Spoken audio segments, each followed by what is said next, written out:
I nodded as he walked away, and quietly lit the fuse. I barely heard the door click shut behind him. No shouting, no dramatic slamming, just the soft thud of finality as my husband walked out.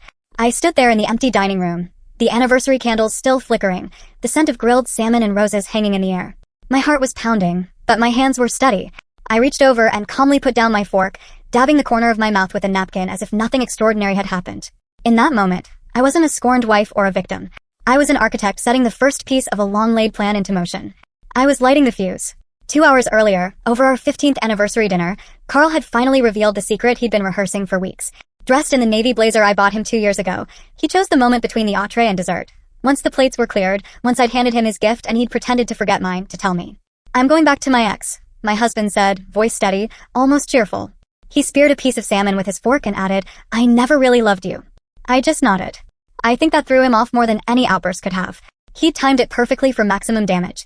The special night, the outfit I loved on him, our daughter away at a sleepover so she wouldn't make a scene. He had expected tears, rage, maybe me begging why, but I gave him nothing. I simply smoothed my napkin in my lap, met his eyes and said quietly, "Then you should leave." Carl blinked, momentarily unsure. He'd sharpened his words into a blade and aimed for my heart, but I didn't bleed.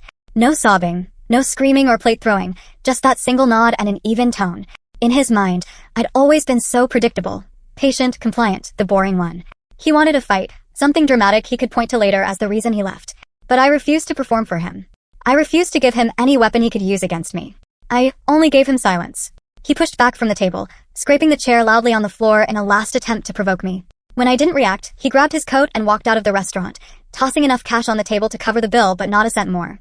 I remember watching the door swing shut behind him, the other diners studiously pretending not to notice our little drama. The waitress approached with a sympathetic look. She'd seen everything. I left her a generous tip and a polite smile. "Happy anniversary to me," I murmured and headed home alone. Carl was already there when I arrived, stomping through the house like a triumphant teenager who'd won the breakup. He had a suitcase on our bed, throwing clothes into it with theatrical flourishes, talking to someone, his ex, I realized, on speakerphone. He was laughing, an awful forced laugh that I'd never heard before, bragging to her about how it had gone. She took it so well it was almost disappointing, he said, and I could practically hear Stephanie's syrupy coo on the other end. "You're free now, babe." "I can't wait." God, that woman's voice sounded like sugar poured over poison. He saw me standing in the doorway and raised an eyebrow, daring me to challenge him. I just leaned against the frame, arms crossed, and watched. Inside, a part of me was reeling. 15 years reduced to a casual phone call and a disposable phrase between bites of fish. But another part of me, a part I'd kept buried, was utterly still and clear-eyed. This is it, I thought. It's happening. Carl snapped his phone shut and smirked at me. He dragged his suitcase down the hall, past where I stood, and offered a parting shot. "I guess I'll finally get half of everything now." He was testing, poking for an emotional flare. My response was a slow, slight smile. "We'll see," I said softly. That made him pause. He expected the old Marie, the wife who backed down, who handled the bills and smoothed over conflicts and never, ever raised her voice. What he didn't realize was that the moment he said, "I never loved you," that version of me ceased to exist. He had activated someone else entirely, a woman he had never truly met, one he would soon wish he'd never provoked. He recovered quickly, sneering as he hauled his suitcase to the door. In his mind, he'd detonated the bomb and walked away triumphant. He thought he'd blown up our life, leaving me in pieces he could walk over on his way out. What he didn't know was that I was the one who had lit this fuse long ago, 7 years ago, to be precise. And now, as his taillights disappeared down the driveway, the flame I'd been nursing all that time finally hit the charge. I stayed in the kitchen for a long time after he left, alone with the quiet hum of the refrigerator and the smell of melted candle wax. I wasn't mourning. I was calculating. When Carl crowed that he'd get half of everything, what he really meant was half of what he assumed existed. The truth was, he had no idea what our life was actually built on. Why would he? He'd never bothered to ask. I walked to my home office at the back of the house with a calm that belied the adrenaline in my veins. The click of my heels on the hardwood echoed in the silence. In the office, I opened the bottom drawer of my desk and pulled out a small black lockbox I hadn't touched in years. My hand was steady as I entered the code and lifted the lid. Inside lay a neat stack of documents, a USB drive, and a sealed envelope with CW scrawled on it in my handwriting. Carl's initials. The just-in-case package. The contingency plan I'd hoped never to use. I sat down at my desk, flipped on the lamp, and gently laid out the contents of the box. Here was our original postnuptial agreement, notarized and signed by a younger, more naive Carl and me a decade ago when things were good, back when he couldn't imagine life without me. How ironic. Beneath it was a detailed schematic of our assets, a spiderweb of LLCs, trusts, and holding companies I'd spent years constructing. At the very bottom was an activation letter, half-written and waiting for completion. I uncapped a pen, took a deep breath, and wrote a single line to fill in the blank. At 10:47 p.m., spouse Carl Whitman voluntarily vacated the shared residence with intent to abandon the marriage. Clause 7U activated. I signed my name and noted the date and time. The words sat on the page, black ink soaking into white, quiet and absolute. There it was, proof of the moment he walked out, leaving me and our home behind of his own free will. In our state, that single act, properly documented, was the key to a kingdom he didn't know I owned. I slipped the signed letter back into the envelope marked CW and pressed a small red seal on its flap. A light blinked on my computer screen. The encrypted upload had begun. To my attorney, to my off-site records, to the trustee. By the time Carl's Uber reached the end of our street, he was already a guest in a world that no longer belonged to him. He just didn't know it yet. For a moment, I simply sat in my chair, hands resting on the desk, absorbing the stillness. Outside, the autumn leaves rustled in a light breeze. The house was so quiet I could hear the faint tick of the living room clock. It struck me that this was the first silence I'd had in years.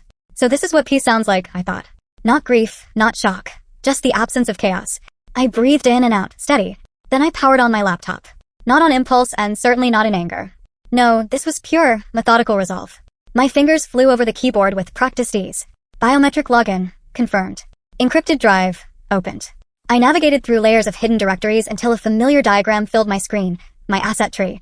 Each branch of the tree was a legal entity, an account, a piece of property, all connected, all meticulously structured to respond to exactly this scenario. As the diagram glowed green in the dim room, I felt a grim satisfaction.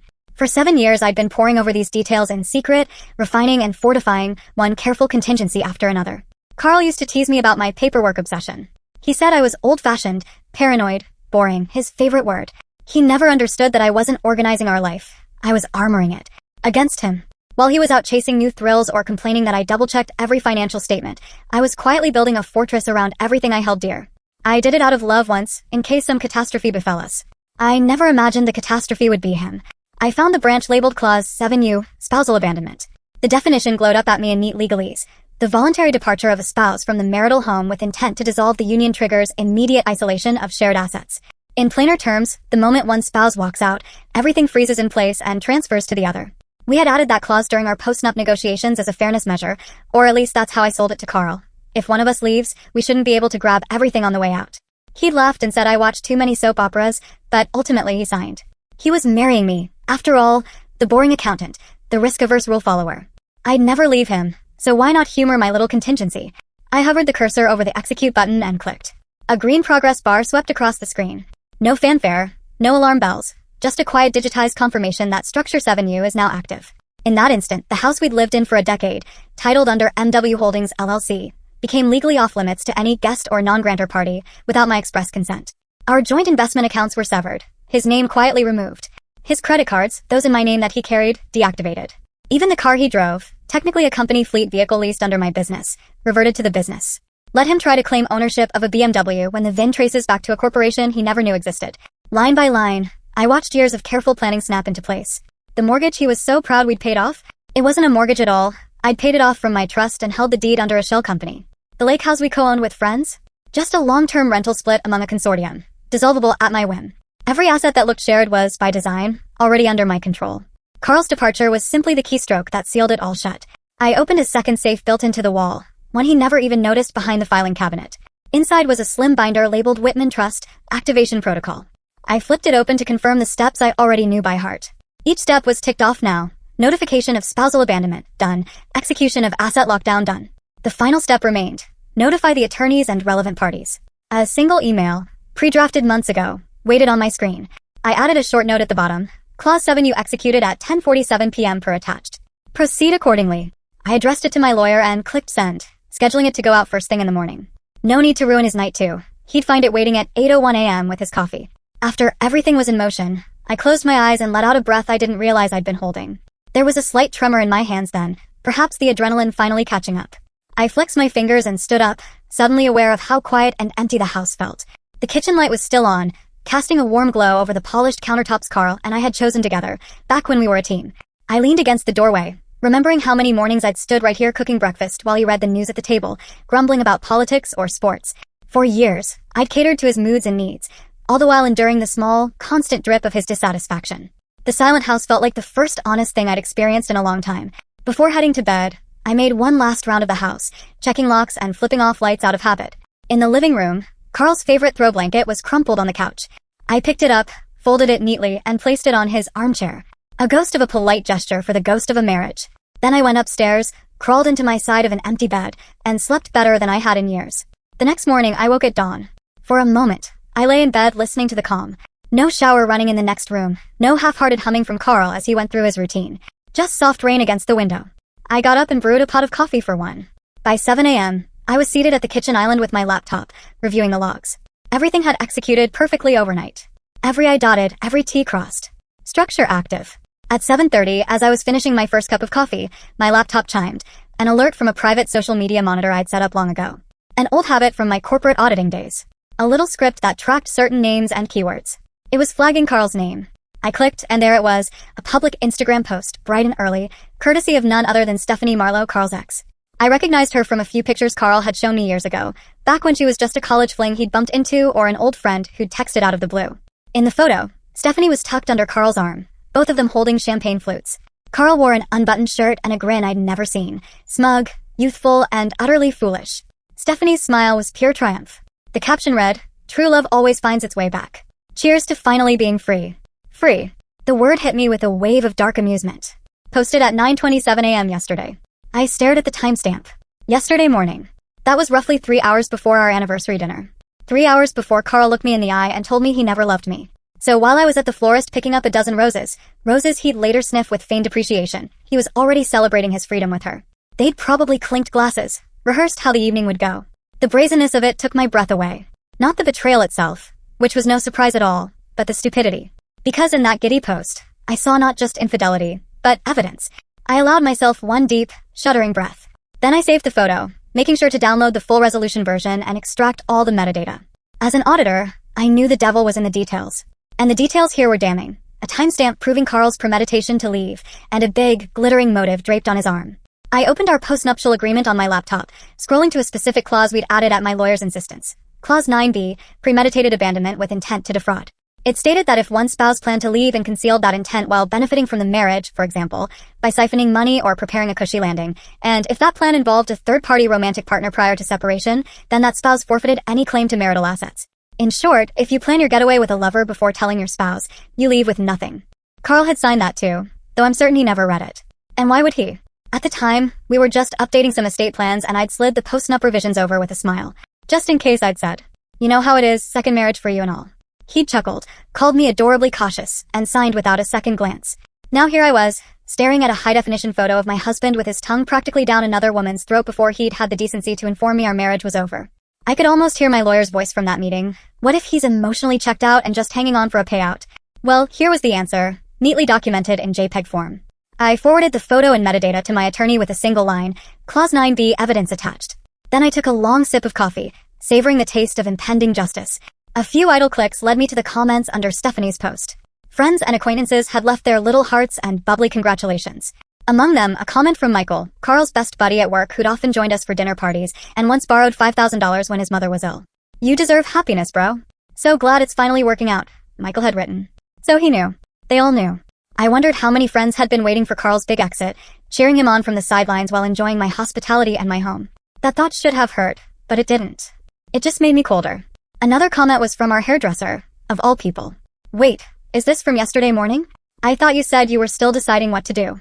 Apparently, even our hairdresser had been privy to more of Carl's inner life than I had. Stephanie, under Carl's account or hers, it wasn't clear, had replied with a joking, "Don't out me. Don't out me." The irony was rich. Carl had outed himself with every choice he'd made, and the bill for those choices was about to come due.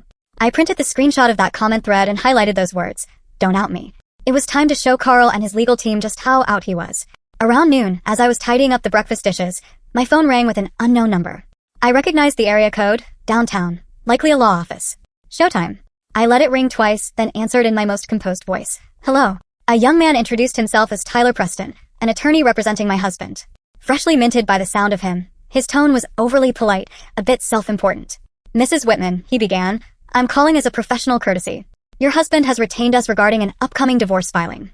He wanted me to reach out before we proceed with formal paperwork." I pictured Carl at some swanky new lawyer's office, probably tapping his foot impatiently as his new hotshot counsel phoned the obedient little wife. I almost laughed. Instead, I leaned against the counter and stared out at the garden where the first fall leaves were scattering. "I see," I replied. "Go on." Tyler cleared his throat, falling into a rehearsed spiel. Our firm will be filing on grounds of irreconcilable differences. Naturally, Mr. Whitman will expect an equitable division of assets. We'll be seeking a fair share of the primary residence, joint investment accounts, vehicles, etc. He's also concerned about expediting proceedings to minimize disruption. The lawyer's voice took on a patronizing tone, as if he were talking to someone fragile. I'm sure this is a difficult time for you. If you have legal representation, please feel free to have them reach out to me directly. We just wanted to avoid any unnecessary unpleasantness or surprises. Unpleasantness. Surprises. I bit back a grin. That's considerate of you, Tyler, I said. I do have representation. In fact, I believe he'll be in touch very soon.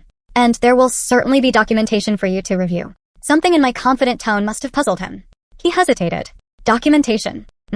I'll let it speak for itself, I said lightly. Thank you for the call. And with that, I hung up. I didn't wait. Within minutes, I had compiled an email to Tyler Preston, CSNG, my lawyer. The attachments included our fully executed postnuptial agreement, the trust paperwork, the timeline of asset transfers triggered the night before, and of course a copy of Clause 9B with the photo evidence and metadata showing the pre-divorce rendezvous. I may have also attached a summary of Clause 7U asset lockdown, just to be thorough, and a copy of the signed activation letter noting Carl's voluntary departure. I kept the email body brief. Please see attached documentation regarding Whitman versus Whitman. I trust this will clarify the situation. I sent it with a single click and watched the email slide off into cyberspace. Not 15 minutes later, my phone rang again, same number. I let it ring longer this time, savoring the moment. Hello. I answered, feigning ignorance. There was a different tone now, raw shock barely smoothed over by legal training. Mrs. Whitman, hi. It's, Tyler Preston calling again. I've received your email. Wonderful, I said. I could hear papers shuffling in the background, maybe the frantic whispers of colleagues. My client, Mr. Whitman, was not aware of any, postnuptial agreement or trust structures in place, he stammered. He's quite surprised by, these developments. This certainly changes the approach we'll need to take. I imagine it does, I said. I walked over to the window, looking out at the gray sky. It had begun to drizzle. Tiny droplets on the glass blurred the world outside. You should also have evidence of his breach of multiple clauses, including some that forfeit any claim to the assets he's after. I trust you found Clause 9B in that packet. A strangled sound on the other end. Yes, we saw. My client he's under the impression that I was just going to roll over and let him ransack everything we built together. I finished for him, my voice cool. Tyler, my husband lied to you. He lied a lot. I suggest you and your firm take some time to review exactly what he's signed over the years and what it all means. I'll be here when you figure it out. There was a long silence. When Tyler spoke again, he sounded young. Young and out of his depth. Mrs. Whitman.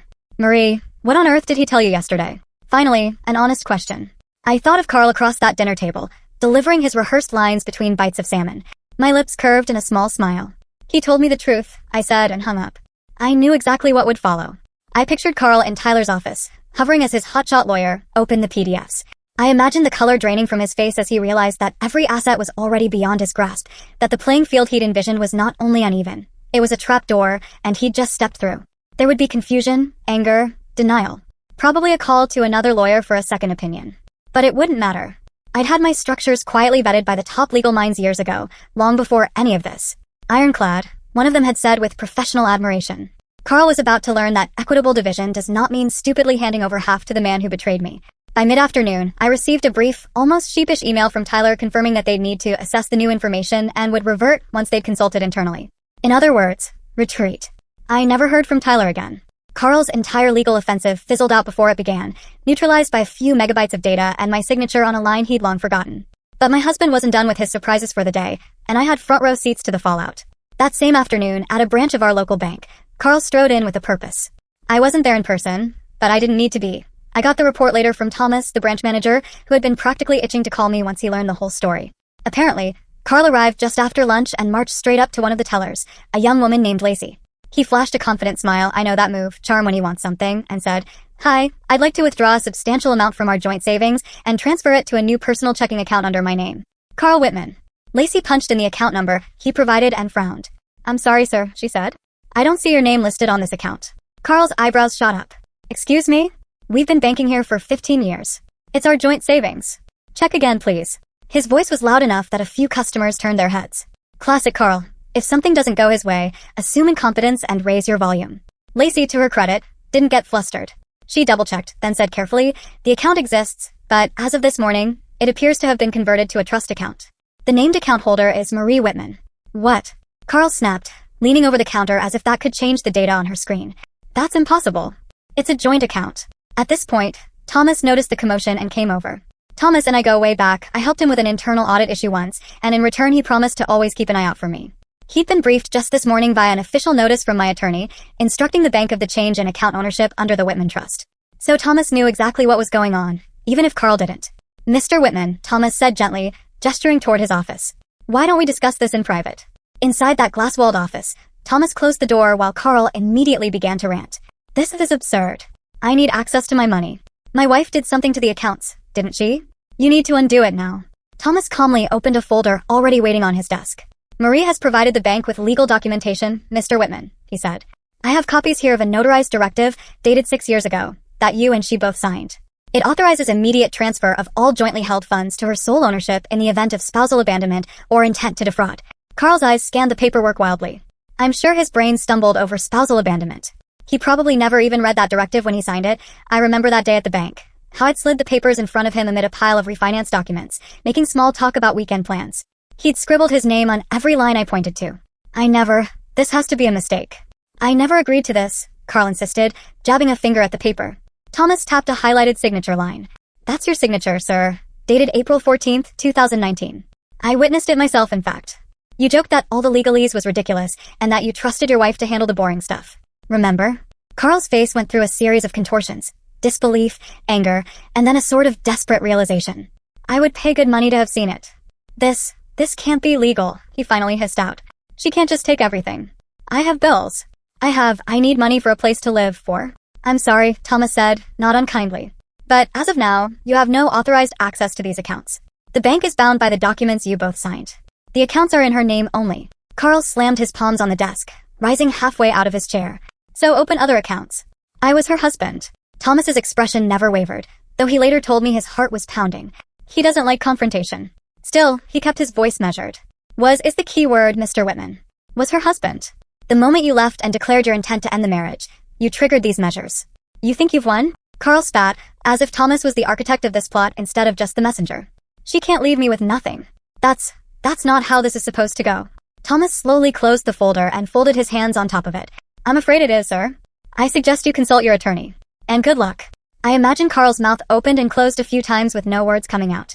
There was nothing more to say. He stormed out of that office and through the lobby, sunglasses on to hide his eyes, face set in humiliation and rage.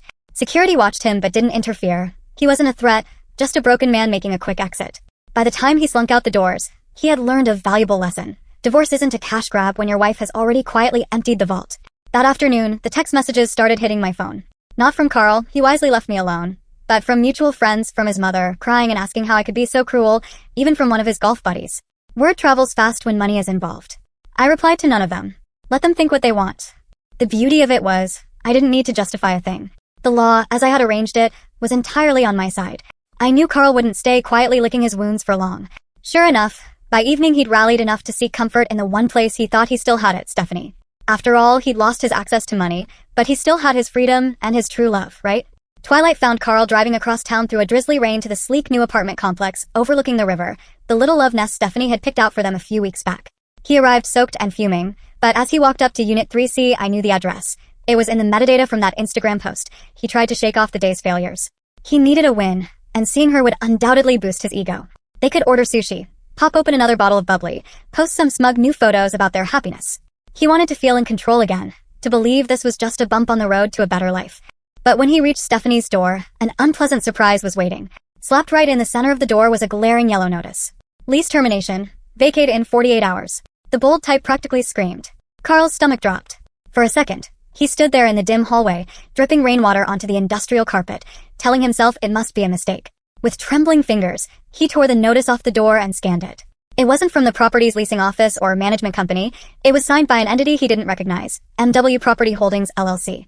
Below that, in small print, Asset Manager M. Whitman. Whitman. My name. I can only imagine the look on his face. My husband, who had never paid much attention to whose name was on what, was suddenly realizing that the apartment he considered his fresh start belonged, in fact, to me. Well, technically to a holding company I controlled, part of the trust structure. I had quietly purchased the entire building outright a year ago as part of a long-term investment plan. The management company, BizBridge, handled the tenants, and they didn't even know their new landlord's identity. Only the paperwork and payments had changed. And when Carl decided to shack up in Unit 3C with Stephanie, it was laughably easy for me to approve their lease through BizBridge without either of them knowing. I wanted to see how far he'd take things, how bold his betrayal would get under the illusion of secrecy. Now I had my answer. Babe. Stephanie's voice broke into Carl's stupor as she opened the door, holding a sandwich and blinking at him. She noticed the paper in his hand immediately. What's going on? What's that? Carl wordlessly held out the notice, his hand shaking with either rage or fear, probably both. Stephanie took it, and I wish I could have watched her face as she read it. Lease terminated, primary lessee Stephanie Marlowe, all fees waived, unit no longer available. What the hell? They can't just do this. I signed a 1-year lease. Carl's voice came out thin and cracked. Apparently, she can. Wait, who is MW Property Holdings? Stephanie asked, eyes scanning back over the paper. Carl let out a bitter, mirthless laugh. MW Marie Whitman. It's her. She owns the damn building, Stephanie. Stephanie's face went pale under her spray tan. She looked from the notice to Carl, her mouth opening and closing in shock. Are you saying your wife? My ex-wife, Carl corrected automatically, but the word felt premature and hollow. I wasn't his ex-wife yet, and if I had my way, by the time I was, he wouldn't have a shred of my life left to cling to. Stephanie stepped back into the apartment, shaking her head as if to clear it. This wasn't what she'd signed up for. I wonder if in that moment she started to calculate the risk-reward ratio of her grand romance. Clearly, the reward was dwindling fast. This is insane, she muttered. They promised us this place. We paid the deposit and first month. We'll get it back, Carl said, gesturing impatiently at the notice where it mentioned fees were waived. Truth was, I didn't want their money. I wanted them out like fumigating pests. She thrust the paper back at him. So where are we supposed to live now? You said you had all this handled, Carl. You told me you were getting half the house, that you'd have plenty of cash. He bristled, temper flaring. I was supposed to. How was I supposed to know she'd pull off some billionaire Batman trick?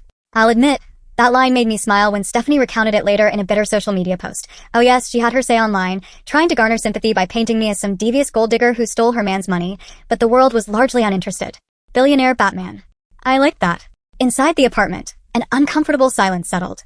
Stephanie's eyes darted around at the half-packed moving boxes and the champagne flutes still sitting on the counter from their celebration. Her sanctuary was imploding. And Carl, all he could do was stand there drenched and defeated, watching the life he thought he could carve out collapse in real time. The man who thought he held all the cards was discovering that not only was he not holding any aces, I'd taken the whole deck. I need to make some calls, Stephanie said quietly, already retreating from him. Not a hug, not a we'll get through this. She was distancing herself, physically and emotionally, stepping away into the other room under the guise of finding her phone. Carl knew that move. He'd done it to me countless times. Now he got to feel how it worked from the other side. Carl wandered to the sofa and sank down, the notice crumpled in his fist. He looked around at the sterile, impersonal decor, none of it theirs, all of it just a furnished corporate unit that was never truly going to be a home. The realization must have been dawning on him. Everything he had run to was built on sand. Or rather, on paper. My structures. My decisions. He had stepped off what he thought was solid ground and found himself in quicksand. And the more he struggled now, the faster it would swallow him. That night I allowed myself a single glass of wine, one of the pricier bottles from our collection, which was now solely my collection, thanks to the trust. As I swirled it in my glass, my phone buzzed. A text from our daughter, Holly. Can I call you? My heart pinched for the first time that day. Holly was away at college, but she'd clearly heard something. Perhaps Carl had called her after the bank fiasco, or maybe one of those busybody friends had reached out of concern. I replied immediately, of course. Anytime. The call came within seconds. I answered, bracing myself. Hi, honey. Mom. Her voice was cautious, not angry. I released a breath I didn't know I was holding. At least she wasn't outright furious with me. I just got off the phone with Dad. A pause quivered between us. He's really upset. He said you froze all the accounts and kicked him out of the house and his apartment. He's saying you've basically ruined his life overnight. Is it true? I closed my eyes. Leave it to Carl to frame it like a crime committed against him. I could picture him in whatever cramped corner he'd found to crash in, voice trembling as he spun a story to our daughter in which I was the vengeful villain. He always did know how to manipulate her feelings, something I'd hoped wouldn't happen now that she was an adult. But of course, blood is thick. Holly, I said gently, I'm sorry you're caught in this. I never wanted to drag you into our problems. But you deserve the truth. And to get it, you might have to do a little digging yourself. She was quiet on the other end. Then, I don't care about money, Mom. That's not why I'm calling. I need to know if Dad is telling the truth or if you have a reason for all this. Her voice broke a little, and it cut me to the bone. I swallowed hard. I do have a reason. Many reasons. But you shouldn't just take my word for it any more than his. I reached for the black binder where I'd stored copies of key documents for Holly, anticipating this day would come. I'd annotated them in plain language, hoping she'd read them when she turned 18. She never did, I think. Why would she, when her family seemed fine at the time? In the Dropbox folder I shared with you for emergency documents, I continued, there's a file called contingency __PDF. It's a copy of our postnuptial agreement with some notes I wrote for you. Open it. I heard some clicking on her end as she likely pulled it up on her laptop. A minute passed in silence, except for her occasional sharp intake of breath as she skimmed. I knew exactly what she was seeing. The clauses highlighting what happens when one spouse betrays the other. The parts about asset protections for me, and for her, since much of it was structured to benefit our daughter, not some conniving ex-husband or his mistress. Section 12, I said quietly. That's the key one for you to understand. I heard her reading it under her breath.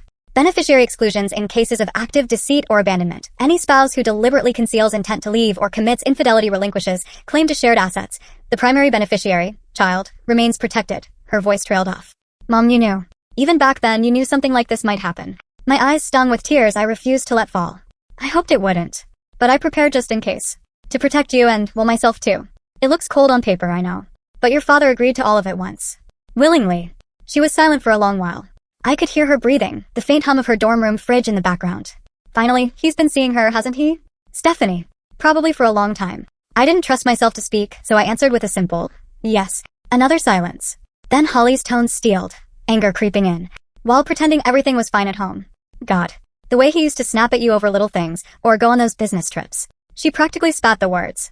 Smart girl. She was putting it together fast. I could have let it go there, but Holly deserved the whole truth. Check his phone records, honey, I suggested. August and September. Look for Stephanie's number.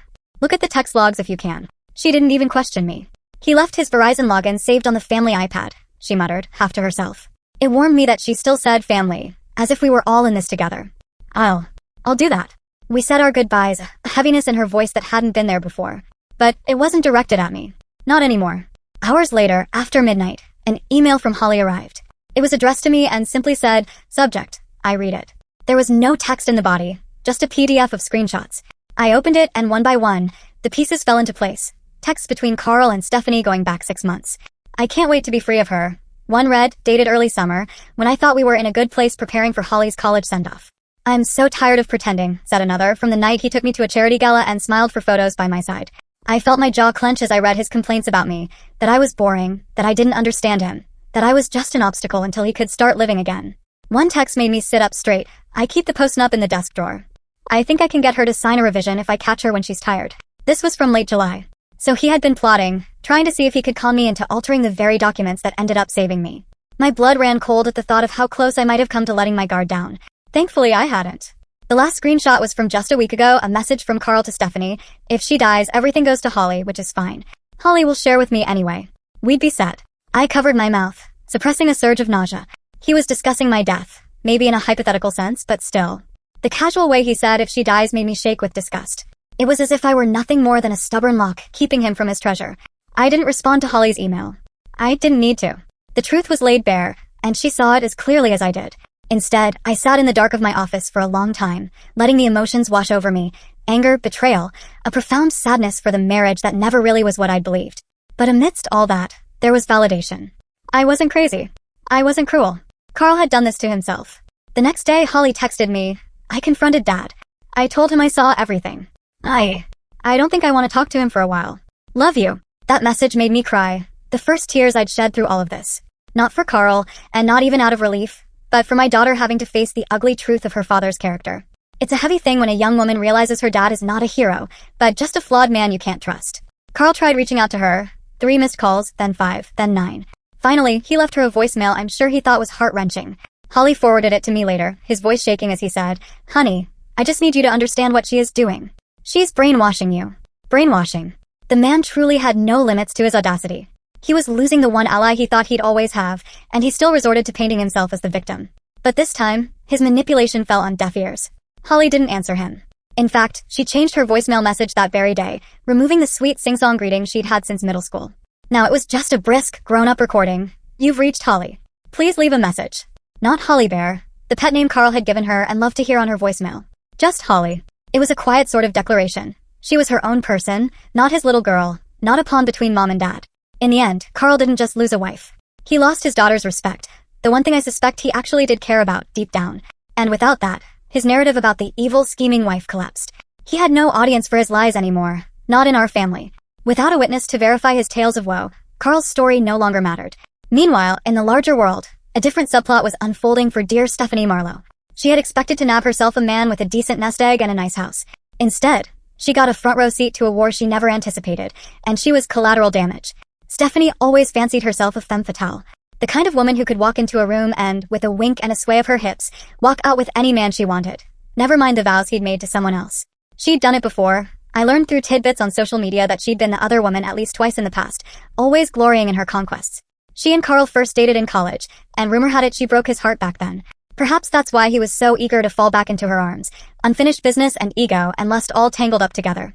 She hadn't changed much since those college days. Still the heavy eyeliner and glossy lips, the tight designer dresses on a credit card budget, chasing youth with every injectable available. Even her car screamed midlife crisis, a leased red Jaguar she could barely afford, if she was even making the payments. Underneath all that shine, she was just as hollow and insecure as Carl. Two of a kind, really. When Carl came crawling back to her, offering up my stability and my assets as the spoils, how could she resist? In her mind, she'd won. She had the man and what she assumed was half of our empire. I heard from one of her so-called friends, who was more loyal to me than to her, as it turned out, that Stephanie used to joke about it over drinks. How that boring wife didn't know how to keep a man, and how Stephanie was going to enjoy my house. Maybe even redecorate it. The entitlement was nauseating. So imagine her surprise when a process server showed up at the apartment. Yes, still within that fateful 48-hour window before they had to vacate. It was early evening when the knock came. Stephanie, thinking it was the building manager or maybe a food delivery, opened the door in her yoga pants and messy bun. "Stephanie Marlowe?" the man on the other side asked, holding a clipboard. Yes, she replied. He handed her a thick envelope. "You've been served, ma'am. Have a good day." And he turned on his heel and left, leaving her frozen in the doorway. Inside that envelope was a civil lawsuit filing. Marie Whitman versus Stephanie Marlowe, claim of intentional interference with a marital trust and unjust enrichment. In simpler terms, I was suing her for knowingly benefiting from assets that were protected for my family. The suit laid out how she had moved into an apartment effectively paid for by marital funds under false pretenses, how she had conspired with Carl to undermine our legal agreements, and how her actions constituted fraudulent interference in our marriage's financial structure. It was a long shot, admittedly. Cases like that are hard to win. But the real purpose was to make a statement, and to force her into yet another battle she didn't anticipate. A battle that would cost her time, energy, and a whole lot of money to defend against. Money she suddenly didn't have and that Carl certainly couldn't give her. I later learned how she reacted. First, she called Carl, furious and panicked. He didn't answer. He was probably with his own lawyer by then, trying to find any crack in the fortress I'd built. Spoiler, there was none. So she texted him, "What the hell is this lawsuit? You told me everything was taken care of. You said she couldn't do anything to us." The read receipts showed that Carl saw the message, and a little typing bubble indicated he started to reply, but then it stopped. No answer. He had nothing to give her. In that moment, she realized he was as much a paper tiger as he'd made me out to be. That night, Stephanie had a meeting with a lawyer of her own. Someone older, more experienced, likely very expensive. He went over the situation, the evidence, the mess. I'm sure he asked the obvious questions. Did you know about the post-nup? Did you ask to see any documents before you got involved? She would have had to admit she did not.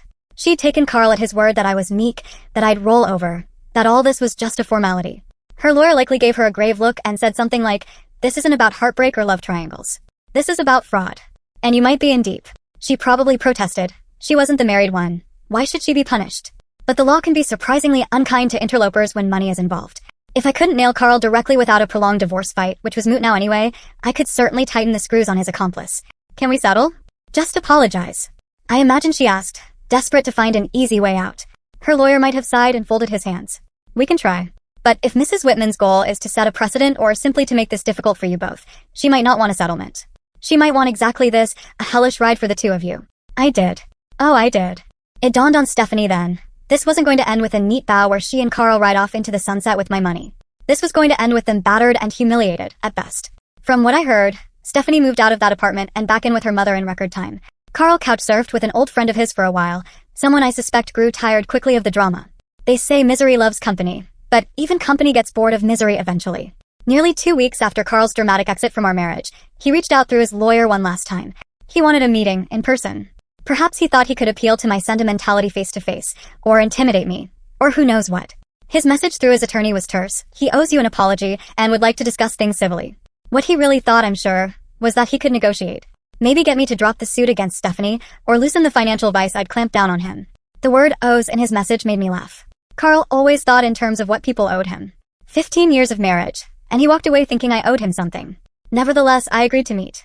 Not out of hope or anger, but because I wanted to look him in the eye one more time and watch him squirm. If that makes me cruel, so be it. At this point, cruelty was one of the few luxuries I hadn't permitted myself, and I was starting to think I'd earned a taste. We chose a neutral location, A conference room at a law office downtown that sometimes rents space for mediations. Glass walls, a long walnut table, uncomfortable chairs, the perfect stage for our final act. I arrived 5 minutes early, as is my habit.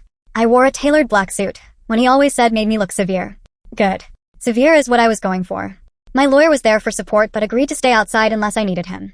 I wanted this to be just Carl and me. Carl showed up 9 minutes late. He sauntered in as if he owned the place, but I could see the cracks in his facade. For one, he looked disheveled.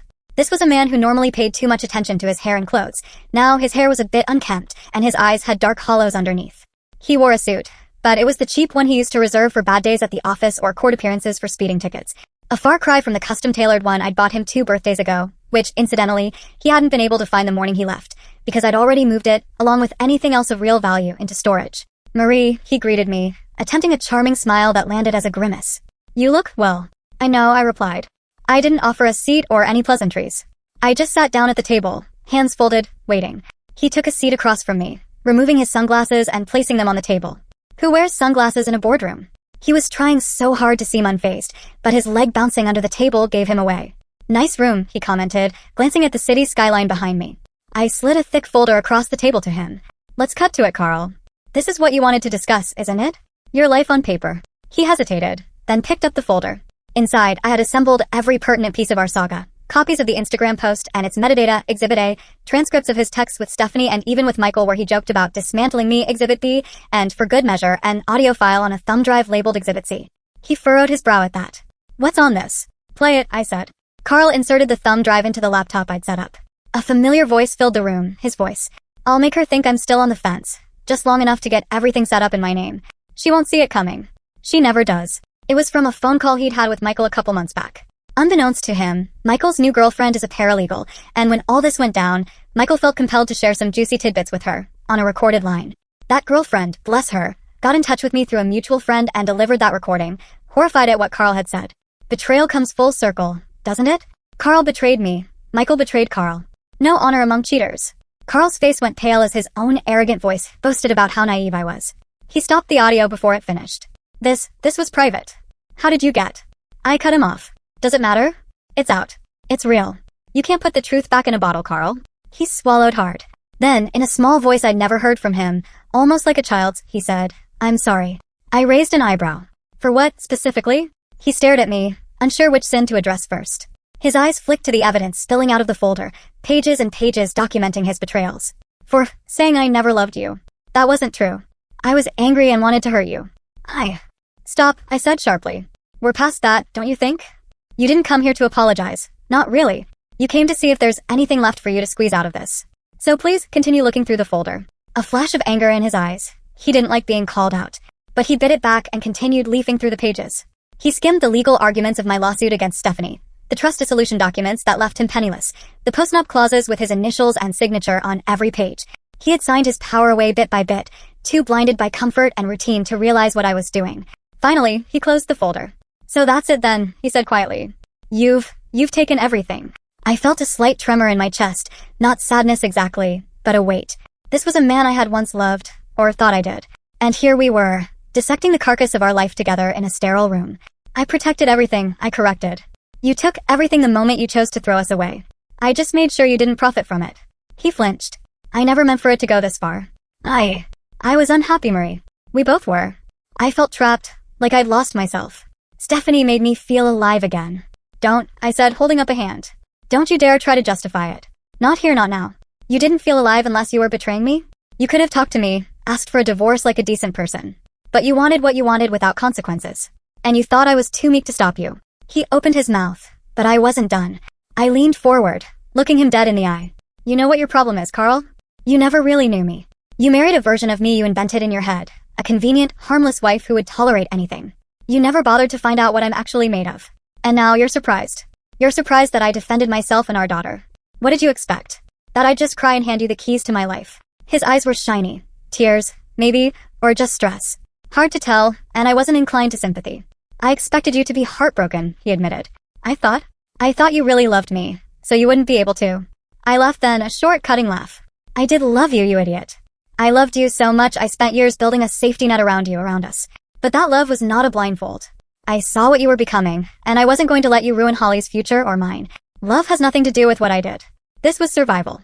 Something you clearly don't understand, because you've been acting like a suicidal man walking into traffic. He looked away, jaw tight. So what now? You're just going to destroy me? Take Holly away from me too. I sighed, suddenly tired. I'm not taking Holly from you. You managed that all on your own. Maybe one day you can earn back her respect, but that's on you. As for destroying you, I gestured to the folder. I think you've done a thorough job of that yourself. I just made sure you didn't take me down with you.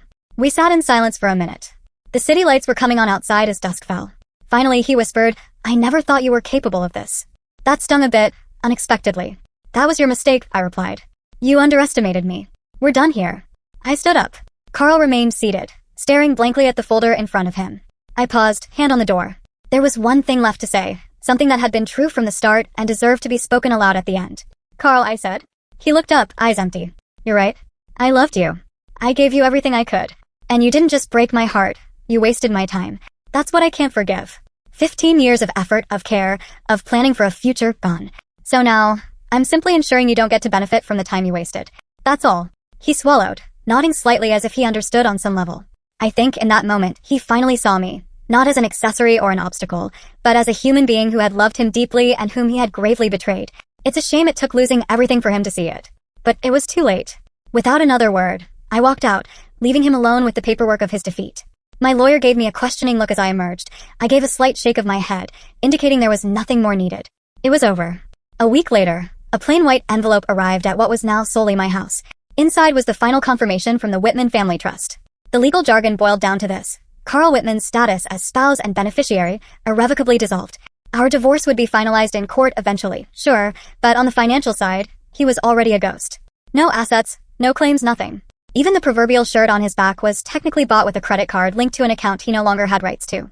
I didn't celebrate. There was no victory dance, no laughter. I sat at my kitchen table, the same one where, weeks ago, we'd had family dinners, and I felt quiet. Relieved, yes.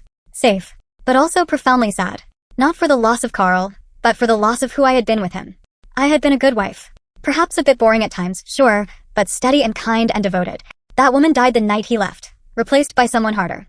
I missed the innocence of not knowing how cruel and calculating I could become when cornered. In the days that followed, I heard snippets of gossip. Stephanie had vanished from social media entirely, deleting all those romantic posts, but not before I'd preserved them for evidence. Word was she'd left town to reset. Carl, on the other hand, moved into a tiny rental across the city, a far cry from the life he had with me. He sold his fancy watch and other trinkets to pay retainer fees to lawyers who ultimately told him there was no case to fight. I was within my rights every step of the way. One evening, I found myself scrolling through old photos on my phone, something I hadn't let myself do. There we were, Carl and me at Disney World with Holly when she was 10, both of us smiling and sunburned. Carl giving me a peck on the cheek at a New Year's party. Selfies on our couch during a Netflix binge, his arm around me, my head on his shoulder. We looked happy. Maybe we were once. I'll never be sure if it was genuine or if I was just seeing what I wanted to see. I didn't delete those photos. They are part of my life story after all. But I did move them into a folder labeled Closed Chapter. That felt right. This chapter is closed. A month after everything went down, I got coffee with an old colleague of mine, a forensic accountant who'd heard through the grapevine what I pulled off. He looked at me as if seeing me for the first time and said, "Damn, Marie. I always took you for the quiet type, but that was ruthless. Impressive, but ruthless." I shrugged and gave a little smile. Protecting yourself isn't ruthless. It's necessary. He raised his cup to that. To necessity then. Life moves on. I continue to manage the trust and assets, now with an eye toward funding Holly's grad school and maybe a nice vacation home for just the two of us to make new memories in. The legal suit against Stephanie quietly went away. I never intended to financially ruin her. She did lose her job and her sugar daddy in one blow. That's punishment enough. We settled with a modest agreement that she'd never contact me or my family again and issued a neutral statement to hush any gossip. All matters have been resolved. On a cool, clear morning that promised the start of a new season, I stood on my front porch with a cup of coffee and listened to the world wake up. This home was mine. Truly mine, down to the last nail in the floorboards. I thought of how afraid I'd been when I first suspected Carl was pulling away, how I dreaded this exact scenario. Being alone, a marriage ending. And yet, here I was. Intact. More than intact. Stronger. As I watched the sun peek over the trees, I realized something. For years, I had been written off by him, by perhaps others, as a mere footnote in the story of Carl Whitman's life. The quiet wife, the supporting character. But I was never a footnote. I was the author all along. Carl just never bothered to read the story. I took one last sip of coffee, letting a small, satisfied smile play on my lips. He had spent years believing I was insignificant. He didn't realize I was the final editor of our story, and I had just written the end.